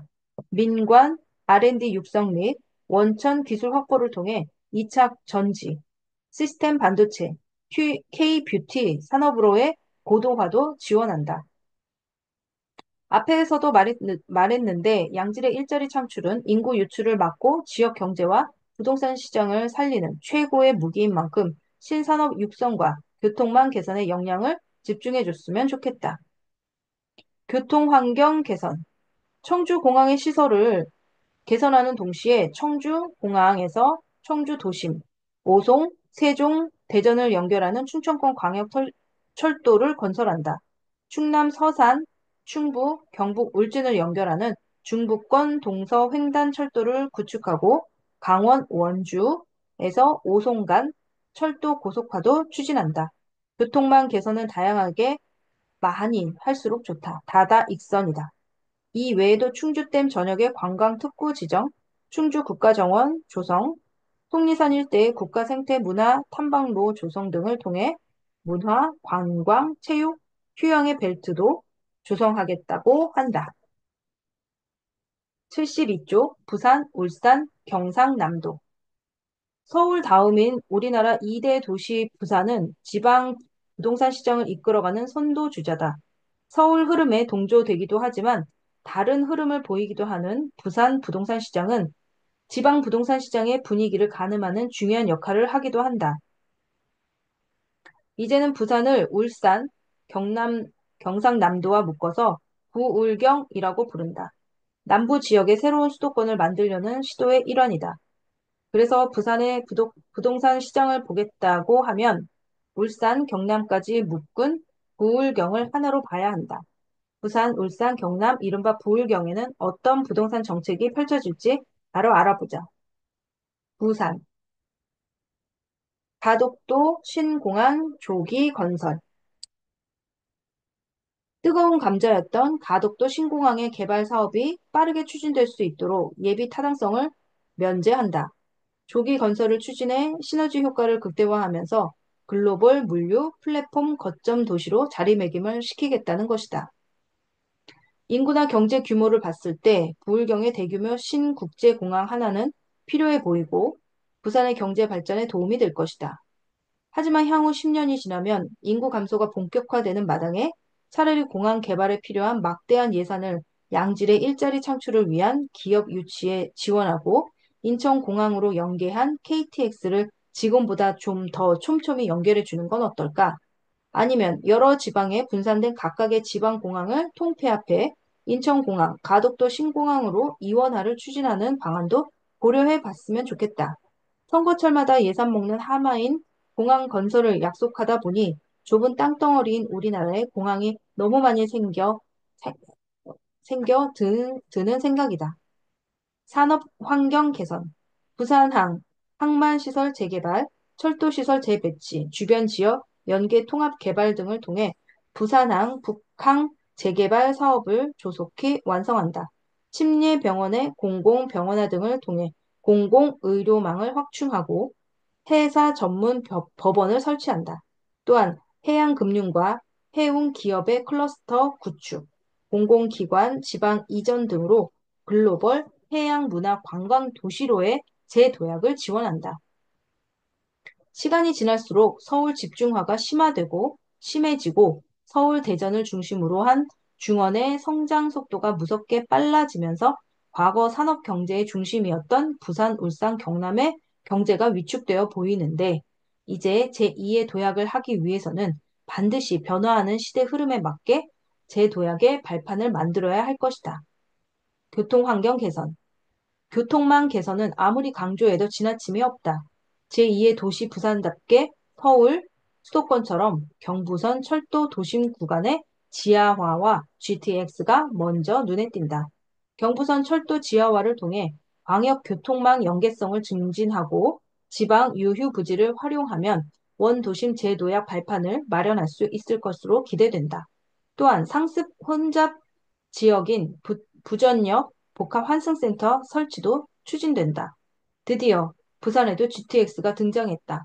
부산, 울산, 경남에 GTX를 건설해 1시간 생활권으로 연결하겠다는 것인데 실제 진행이 되더라도 얼마나 긴 시간이 필요할지 지금으로서는 가늠이 힘들다. 아직 공약의 내용일 뿐이지만 부울경에 GTX가 개발되면 산업 생태계와 동남권 광역 경제권 형성에 큰 도움이 될 것 같다. 당연히 부동산 시장에도 큰 바람이 불 것이다. GTX 사업이 본격화될 경우 예정되는 역 주변에 투기 수요가 유입해 들썩일 가능성이 있으므로 투기 방지를 위한 보완 대책도 같이 병행되어야 할 것이다. 이 외에도 2030 세계 박람회 유치를 지원하고 55 보급창과 8부두 도심 군사시설을 이전해 관련 지원 시설로 활용을 한다. 울산, 산업 환경 개선, 수소 모빌리티 클러스터를 구축하고 하늘 자동차 특구를 지정하는 동시에 조선 해양 플랜트 산업 육성 및 국립 산업 기술 박람회를 건립한다. 자동차, 중공업, 정유 등 기존 산업의 틀에서 벗어나지 못하는 울산의 산업 구조를 미래 신산업으로 체질을 바꾸기 위한 준비는 본격적으로 할 필요가 있다. 울산과학기술원의 의과 학원을 설립하는 등 의료 복합타운 건설을 추진하고 도심의 상급 종합병원 건립을 검토하는 동시에 울산의료원 설립을 조속히 추진한다. 울산의 경제 규모에 걸맞은 의료 체계 구축은 시민의 삶과 직결되는 만큼 꼭 필요하다고 본다. 교통 환경 개선. 울산공항을 업그레이드하고 도시철도 제2 명촌교를 건설한다. 또한 울산권 광역철도를 조기에 완성한다. 도시철도는 실현 가능성이 있을지 면밀히 검토가 필요한 사안인데 다른 지역의 상황을 보면 트램 이야기가 나온 지 몇 년이 지났지만 제대로 추진되지 않는 경우가 많다. 부울경 광역철도는 막대한 예산과 사업 타당성 검사 등 넘어야 할 산이 많지만 제대로 추진된다면 부울경의 부동산 시장 판도를 바꿀 정도로 큰 영향을 줄 것으로 기대된다. 이 외에도 종합대학의 울산 이전, 캠퍼스 혁신, 파크 조성 등으로 지방대학교의 경쟁력을 확보한다. 점점 심해지고 있는 지방대학교의 경쟁력 약화는 더 이상 내버려 둘 수 없는 현실적인 문제다. 지방에서 양질의 일자리가 창출되고 대학 경쟁력이 확보되어야 서울 집중화 문제를 해결하는 등 또 하나의 방법이 만들어졌다고 할 수 있다. 마지막으로 개발 제한 해제 총량을 확대해 그린벨트 해제율을 전국 평균 수준으로 상향 조정한다. 당연히 자연 환경은 보존해야 하지만 이미 도시화가 상당 부분 진행된 도시 인근에 훼손된 그린벨트에 대한 합리적인 개선은 필요하다. 그린벨트 해제율에 따라 그동안 개발이 제한된 도시 주변 토지 시장에 큰 변화가 생길 수도 있을 것 같다. 경상남도 산업환경 개선 신한울 3호기와 4호기 건설을 재개하고 차세대 소형 원자로 선점을 지원한다. 또한 항공우주청 설립 및 서부 경남 항공우주 산업 클러스터 개발로 항공우주 산업을 국가 주력 사업으로 육성한다. 진해 신항을 조기에 착공하고 조선업, 방위산업을 지원하며 국가 R&D 활용화 단지를 추진해 미래형 모빌리티, 미래형 스마트 제조업으로 전환을 적극적으로 지원한다. 일자리 창출과 관련해서 디지털 문화 콘텐츠, 밸류체인 구축 등 디지털 신산업 육성과 교육 인프라 확충에도 집중한다. 급변하는 산업 환경을 따라가지 못하고 기존 굴뚝 산업에 머물러 있는 현실을 시대 흐름에 따라 신산업으로 빠르게 전환할 수 있도록 지원하는 정책은 바람직하다. 새로운 양질의 일자리 창출이 지방 산업과 부동산 시장의 경쟁력을 매우 높여주기 때문이다. 교통 환경 개선, 남부 내륙 철도, 김천에서 거제를 조기 착공하고 가덕도 신공항까지 연장한다. 교통망 개선은 아무리 강조해도 지나침이 없다. 내륙 철도와 더불어 부울경 광역급행철도가 본격 추진된다면 경남 지역 경제와 주거 만족도까지 크게 상승할 수 있을 것이다. 이 외에도 국립 트라우마 치유 복합단지, 서부 경남 의료복지타운, 수산자원조성 복합센터 등 경남 특화형 농식품 수출 가공 클러스터도 조성한다는 계획을 갖고 있다. 78조 대구 경북 TK로 불리는 대구 경북은 같은 경상도지만 부울경과는 또 다른 흐름을 보이는 지역이다. 윤석열 정부의 든든한 지지 기반이기도 한 TK에는 어떤 개발 공약과 부동산 정책이 기다리고 있는지 알아보자. 신공항 건설. 대구 경북 통합 신공항 건설을 조기에 진행한다는 계획이다. 가덕도 신공항 건설을 조기 추진한다면서 대구 경북 신공항도 조기에 한다는 것은 솔직히 국력 낭비라는 생각이 든다. 정치적인 이슈가 개입되면서 꼬여버린 상황이지만 정부, 여당, 야당, 정치인 모두 표심이 아닌 국가 경쟁력과 예산 낭비를 막기 위해 지방 곳곳에 활용도가 떨어지는 지방 공항을 합쳐 통합공항으로 만들고 차라리 KTX 등으로 교통망을 촘촘하게 연결해 주는 게 더 효과적이지 않을까 하는 생각을 지울 수가 없다. 공항을 개발하면 주변 땅값은 오르겠지만 투입 예산 대비 양질의 일자리 창출에는 큰 도움이 되지 않는다. 지금은 공항보다는 양질의 일자리 창출이 우선이다. 산업환경 개선.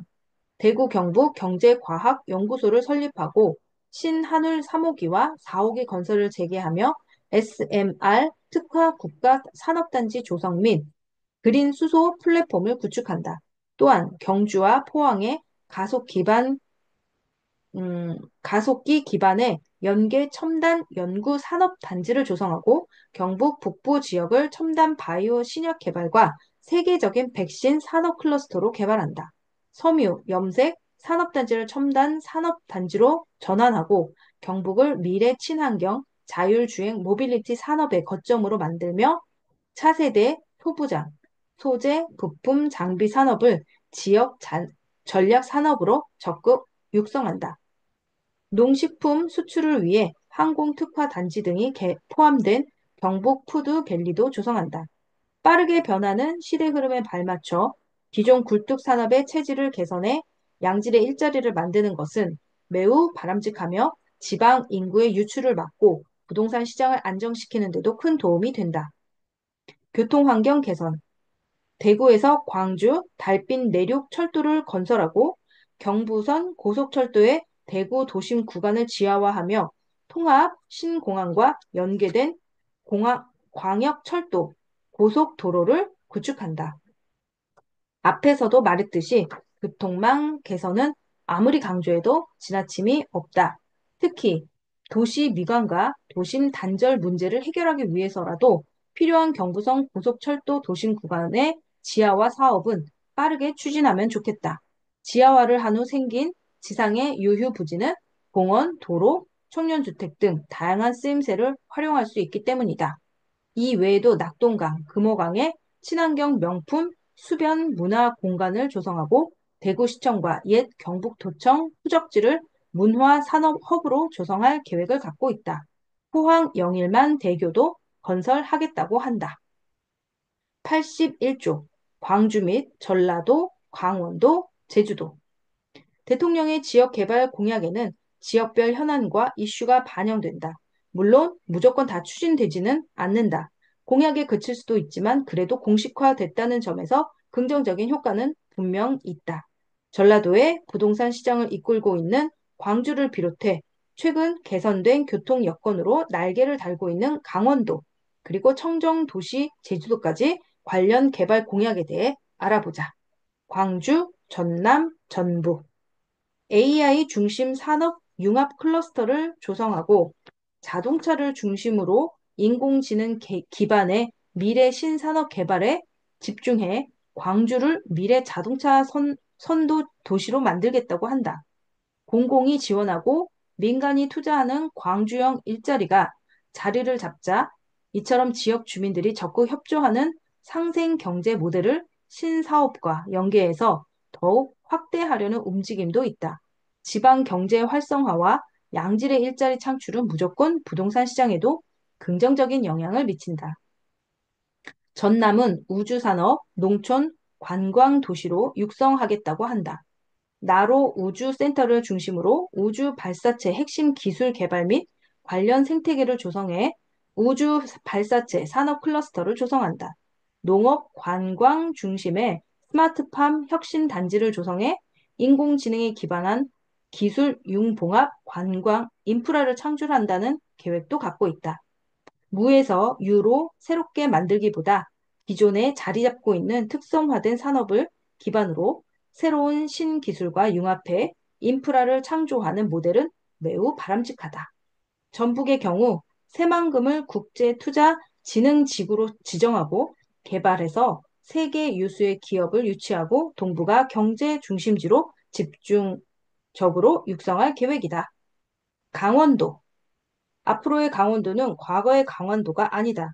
최근에 강원도의 교통망이 크게 개선되면서 주택 및 토지 시장이 어느 지방과 비교해도 절대 뒤처지지 않는다.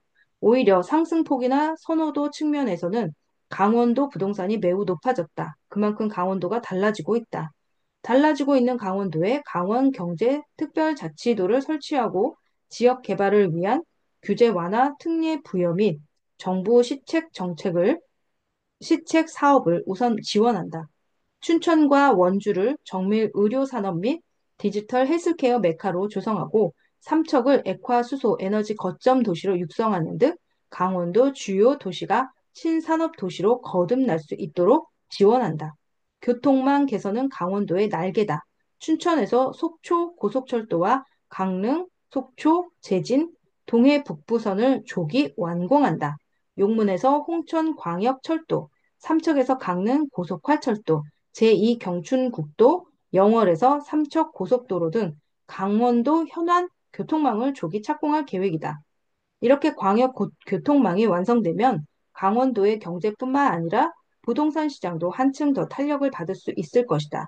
이 외에도 평창 올림픽 유산, 미 비무장지대 생태 자원을 활용해 관광 거점 도시 강릉을 중심으로 강원 전역을 동북아 관광 거점지로 육성하고 양양국제공항을 인바운드 외국인의 국내 여행하는 시범공항으로 지정하는 동시에 속초 국제 크루즈항 사업도 적극적으로 지원한다.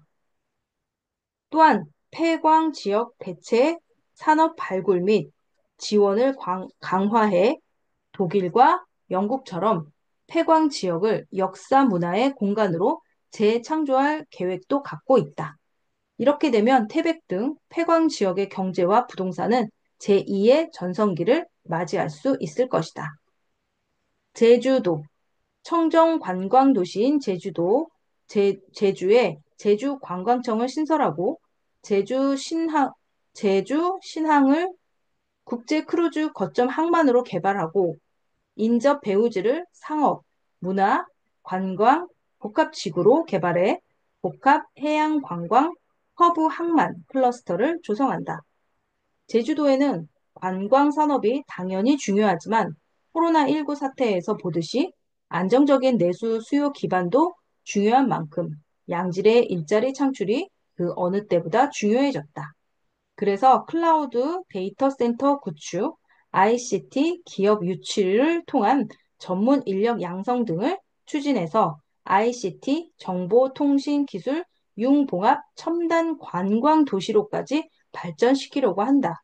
이 외에도 도 내에 쓰레기 자체 처리 시스템을 구축하고 전기차 배터리 신산업을 육성해 또 다른 양질의 일자리로 창출하겠다는 계획을 갖고 있다. 여기까지가 1장이었습니다.